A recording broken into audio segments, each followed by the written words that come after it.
to Transformation in Trials. Welcome to Transformation in Trials. This is a podcast exploring all things transformational in clinical trials. Nothing is off limits on the show, and we will have guests from the whole spectrum of the clinical trials community. And we're your hosts, Ivana and Sam. Welcome to another episode of Transformation in Trials. Today in the studio with me, I have Vinodh Balaraman, who is the co-founder and CEO of KolateAI. And KolateAI is on a mission to accelerate and streamline drug development, leveraging AI. And today we're going to focus on the topic of why clinical trials fail. And Vinodh, just to get us started, can you take us through some of the typical reasons why clinical trials fail? Yeah, thank you so much, Ivana, for the opportunity. Really appreciate it. Addressing the question you just brought up, there's a lot of reasons why clinical trials fail. Unfortunately, there's also a very high failure rate, right? To the tune of almost 90% in clinical development. Wow.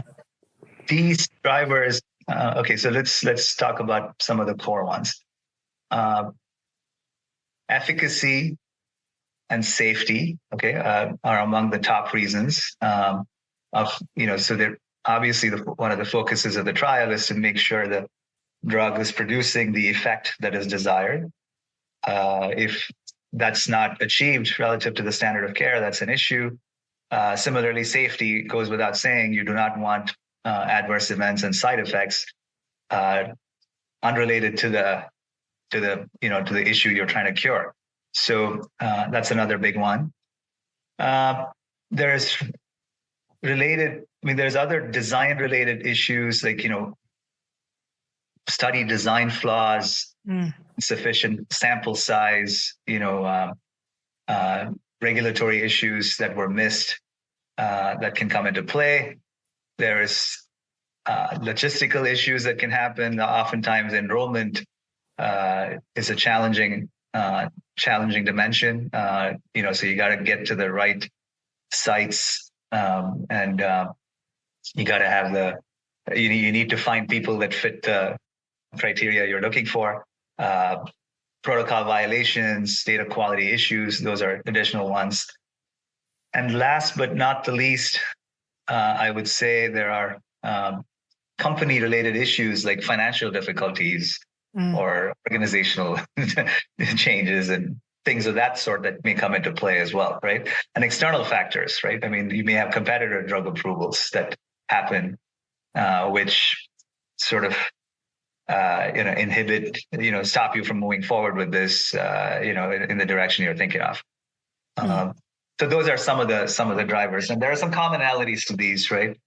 I'm surprised to hear that not many of these reasons have anything to do with the drug itself. These are more like issues surrounding the drug. True, and there are, but the probably the bigger, percentage-wise, I think, the drug-related issues are up there, right? So in terms of contribution to the eventual number.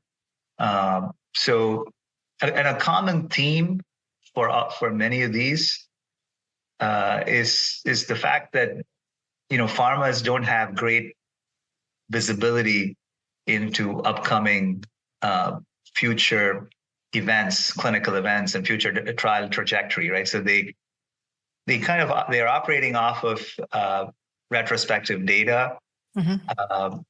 Which is somewhat limited, of course, in scope. They don't have great tools to project what, the direction things are going, or a crystal ball to see the direction it may be going. So oftentimes you're moving in a certain direction and you find too late that direction is not the direction you should go in, whether it is in terms of an endpoint that is very difficult to reach, the effectiveness not being at the level it should be because it's too dilutive. You're looking at a very broad set of patients versus focusing where the effect may be stronger. So this issue, a broad set of issues relate to this poor visibility that you have due to lack of tools and prospective data, right? the direction things may be going. Mm-hmm. That makes sense. Would there be some way that we could have more visibility in some of the information missing as we plan and conduct the trial, so that we can correct some of these? Indeed, indeed. In fact, there's ways we can leverage the information that's out there and put that together in a cogent way to get to the type of visibility you need, right? So there are, for instance, there are approaches coming into play where you can sort of simulate the entire trial as a macro event, right, and try to find a probability of success at that macro level. And there's another way which we're focusing on, which I will talk about, which is we put together retrospective data around completed clinical trials and real-world evidence in that therapy area, right, across the body of work that's been done, trying to look at various patient medical histories and how they reacted to all the different drugs that have been out there. And we pre-build these AI foundation models that predict major clinical events at a patient level, right, for the trial in question, right? So specifically what I'm talking about is adverse events and serious adverse events, drug response and efficacy metrics, and trial endpoints, which are some combinations of these things that I talked about. So we predict these events out at a patient level and leveraging machine learning and deep learning techniques. And we make these predictions and insights available via a custom LLM copilot, which provides an interface for the medical staff to interact with these predictions. So that in turn becomes a great decision support tool that assists the trial medical staff in making these critical medical decisions to design the protocol the right way, include the right set of patients, and also then move into running the trial, right? I would be curious to understand this a little bit better. For the tool to be able to predict some of these outcomes, what kind of data would you need to feed it with? Indeed. So as I was just briefly touching on, you need a combination of we look at a combination of previously completed clinical trial data sets available from public and private sources, and also real world data. And these are all data sets that show how, it shows the full set of patient medical history, shows the conditions they've had, shows the different drugs they've taken, how they responded to that. They're obviously the patient characteristics, demographics, psychographics, all of those. And then so we have a model, a foundation model for the therapy area in question that has already looked at all the different drugs and patient interactions that have happened there, right? And when we get into a target trial, we typically try to identify the closest analog or proxy in the data set that we've got. I mean, that's how the model automatically works, right? It's trained to understand all of those data points it's picked up. So it will do the matching and pick up signals from there, and it'll try to generate predictions for the drug in question, right? For the trial in question. And these predictions are probably, I mean, there's probably three to four dimensions in which you could use this. One is identifying the best performing patient segments or clusters in advance, predicting those. So what I mean here is we can identify the patient groups, or which have the best drug response rate, as well as the minimum side effects, right? Number two, we can help identify the trial direction in advance by comparing out the projected performance of the treatment arm with the control arm, right? Mm-hmm. So we try to do this starting from, before starting the trial, right? So you get a sense of directionally which way it's going to go and which metrics are likely to trend in what direction. So that's a way to get an early warning and deep dive and figure out the source of the issues. Number three, we have our Copilot, which is a custom LLM trained to work in this domain that has been trained against all of these predictions that have come up through our deep learning approaches.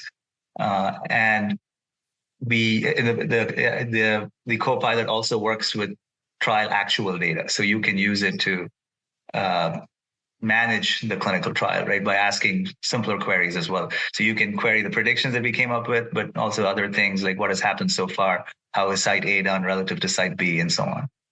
And lastly, we can extend this clinical outcome prediction into the real world, which is the phase 4 of the clinical trial, right, for real world studies to provide further insight with a much larger real world population into how the drug itself should be shaped, where it's working, where it's not working. And how would a pharmaceutical company usually interact with your tool? Would they, get a license for a specific trial to answer some questions? Would this have to become integrated into their clinical ecosystem? What is the model? Yeah, very good question. It would typically be a SaaS model. So this is a software as a service, and it's typically based on, we work with them to structure it based on it's sized by tier, based on the number of patients in the trial, right? So we have different thresholds based on the size of the trial in question, and it's a monthly fee-based approach. There is, so when we integrate with this into a client's ecosystem, it's a fairly seamless deployment. I mean, we bring this pre-built model to bear. We would ingest any relevant target trial data, and we'd also look at any preclinical data that they have. So those are easily ingestible into our framework, and then we can be off and running with predictions on the trial that they want to target, right? Starting from the design stage. And would it be possible for one company to utilize your tool with the data that is already ingested in the tool from other companies within the same drug area? Or would the data need to be ingested from scratch every time? Yeah, no, that's a very good question. So the approach we're taking is we have created a central SaaS-based model for each therapy area. So that model leverages data that we have built in from all those sources I talked about, right? The completed private and public clinical trial data sets that we were able to pull in, as well as real world data. So if a company is bringing its own data to the equation, there's different models we can work with them on. So we can certainly just have an instance just for that company, right? Where we're not going to share that. We're not going to take their data and make it part of our central knowledge base, if you will. There's also another option possible where those that contribute to the knowledge base, also get to leverage it. They get to leverage everybody else's contribution to the knowledge base. In addition to just our central contributions, right? So I am curious how this has been received, because data sharing is typically a contested area in life sciences. What has your experience been so far? No, it's definitely that's why this is the second model that I mentioned is an optional. I mean, it's not something we try to enforce in any fashion at all. So the initial clients have been more typically on the first model that I talked about, but we are looking to build momentum behind some way that this consortium that works with us can benefit collectively from everything that, right? So it's areas that they're comfortable in working in, and want to learn more, right? That's where that approach could work. It makes sense. Who would the typical users be in a life science company of this tool? Clinical development, medical? Yeah. Where are we? Yeah, clinical development is a very core area, and medical affairs is the other area that would benefit as well, because these extend into the real world studies as well, right? So you can generate these insights on how a drug is doing there as well. Mm. And how would the data usually be presented to the users? Are there graphs? Is it tables? Yeah, great question. So it's we have canned reports or dashboards that come out of this. So once the prediction models run, and they keep getting updated on a regular basis, quasi real time, I would say, not truly real time, but very frequently. We produce dashboards, which obviously provide a consistent, simple view. But the other important dimension is that we have the co-pilot. So the co-pilot allows the trial medical staff, to have a conversational English language interface by which they can access all these predictions and then query in different fashions around it, right? So that provides a great degree of flexibility, right? And additional ways to deep dive in different ways that those core dashboards may or may, we try to cover some scenarios, but we like to provide flexibility, right? Mm. That makes sense. The company itself is about 1.5 years old, as far as I understand. What prompted you to bet on AI within this area? There's a very, very pertinent question, right? So both me and my co-founder have seen the pain in this clinical trial space, professionally, and I also have some personal reasons that got me going in this area. So I'll start with the latter. Mm-hmm. So one of my close family members, has been suffering for a long time, with RA, and she got onto. It's been a very difficult journey where she, from a young age, she was diagnosed with this and started affecting her joints, and it's been difficult to. There's been nothing great that's been coming out. The trials that she's leveraging are not. They had issues. They didn't work well. They went the wrong way, and then it had direct wrong effects on her, right? So we just really wanted something that got to a successful conclusion sooner, right? They look promising on paper, but but they turned out not to be, right? Leading down the wrong path. So been burned on the personal side. I think. But professionally, we've seen in our work with life sciences companies, particularly in trials, we've just seen these huge failure rates and huge cost, and a very long time. It takes 10 to 15 years to bring a drug to market successfully, right? And so we see this operating in the blind problem quite a bit, and that. The time we believe is now to do what we're doing. And the reason for that, there's a number of factors coming together that we think make this right. It's specifically, you have this problem, the systemic drug development cost getting worse and worse, right? It used to be like $1 billion per drug. Now it's approaching $2 billion. Continues to be at a very high failure rate in clinical development. Those things are not getting better. And the low-hanging fruit are gone, right? So drug development wise, so now you're left with tough candidates to find.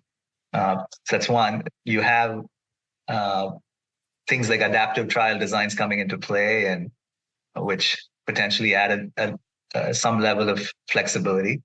Most importantly, you have the maturation of technology and data, right? You have data sets, all these electronic health records, and various other digital data sources coming into play, right, on the real world side. And you have technology, deep learning and machine learning and Gen AI, all powerful tools to leverage all of this information in a better way. And I think lastly, you have this AI being used quite a bit on the preclinical side for drug discovery, which has led to almost like a bottleneck of sorts at the clinical stage, right? So you got this big body of preclinical drugs discovered, which are waiting to yes clinic and get approved, right? So all of these reasons, I think, make this the time in our mind to actually create a disruptive innovation that takes us to the next level. Well, I hope that this is the right time, because we definitely need the sort of acceleration that your tool could promise. I would be curious how there's a lot of hype around AI, and a lot of hype around AI in the clinical area too. When you're talking to customers, what kind of attitude are you being met with? Is it, let's do this, we believe in this, or is it, this is going to blow over in a couple of months? That's again a fantastic question. I think I think that this is sort of the hype cycle going on in a way where it sort of hit a crescendo, probably at the end of 2022 into 2023, right? Once OpenAI came into the picture with ChatGPT and everything. So now you got the issue of sort of separating the wheat from the chaff, if you will, right? So you have to, because a lot of people are, they like to slap on the AI tag, whether it's directly related or not. And then for the average observer, it's being more discerning to figure out, that this promising technology is indeed being leveraged in a true way. And that's what this really is. So my core point on this is there is big value in using AI in different ways in clinical trials, right? It's against, like I said, separating out what is real from a discerning perspective. That is one of the things that comes into play. But I certainly think the potential for AI in the medical space, and particularly in drug development, is enormous.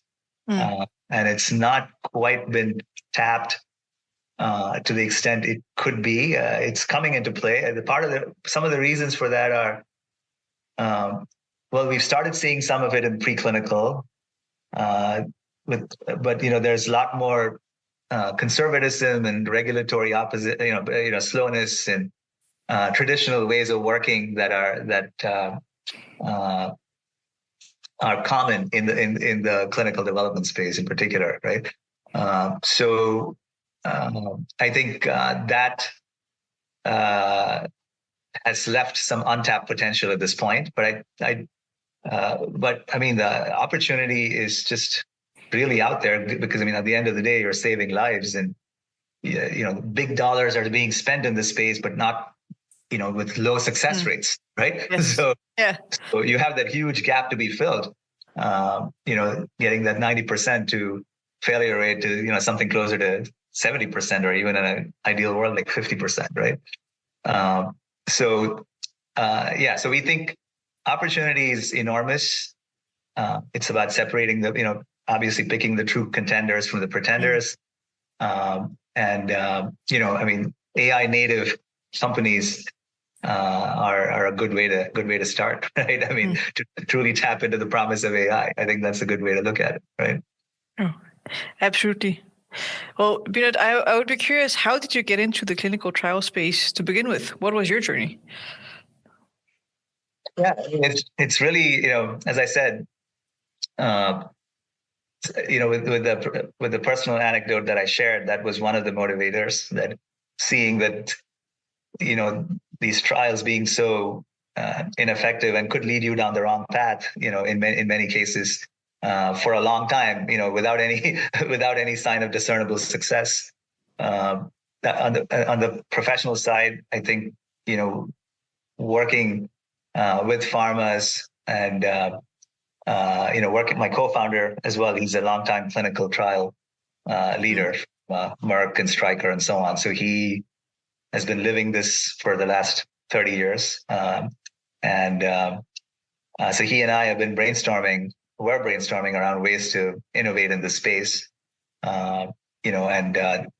We felt, as I said, with the confluence of a few factors coming together, like the technology maturation with AI, machine learning and deep learning and Gen AI, and the problem getting worse, and this backlog with preclinical development that is getting bottlenecked here. We believe the time is right to get into this space. So that's why I got into it, right? I had been working in this already, but getting into this startup that I'm talking about and getting this going in this fashion, right?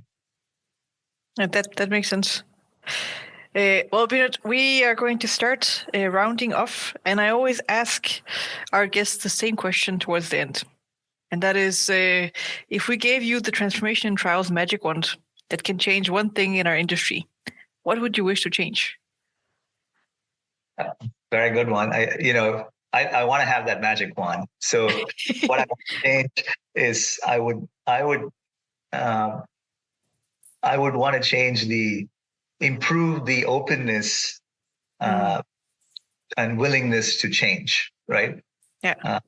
So a lot of that, the traditional ways of working and sort of a conservative approach to it. I mean, some of it makes sense. Don't get me wrong, but there's also a mindset that needs to be open to innovation, which I think can improve in this space, right? I think because the tools are here, the data is here, and the potential is enormous. I mean, there's other applications of AI. I mean, we're doing these patient level clinical event predictions, but you can apply it in other ways too. I mean, you can have it write the protocol. I mean, you can have it create summaries of the submission for FDA, et cetera. There's various ways you can leverage this in this space, right? And but like I said, I think we need innovation champions. Yes. And we need a broader wave of that. It cannot just be one person out of 25 people, right, or 100 people. So it has to be more of a mindset change that is embraces this, owns this, and wins together with the technology, right? No, absolutely. It's an excellent wish. Vinodh, if people want to learn more about KolateAI or have any follow-up questions to anything you've said, where can they find you? Absolutely. They can contact me on LinkedIn, which is I can spell my name out. It's Vinodh space BALARAMAN. They can also look at our website, kolate.ai, HTTPS, kolate.ai, KOLATE.ai. And there's links there to contact us from there. So both of those will work. Awesome. Well, thank you so much for coming on the show today. This was a very enlightening conversation. I do hope that we can start accelerating our trials with the insights that your tool helps create. Thank you so much. I really appreciate the opportunity and the time, and welcome you to contact me if you're interested.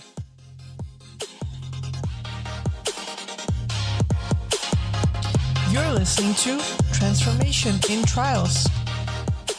If you have a suggestion for a guest for our show, reach out to Sam Parnell or Ivana Rosendahl on LinkedIn.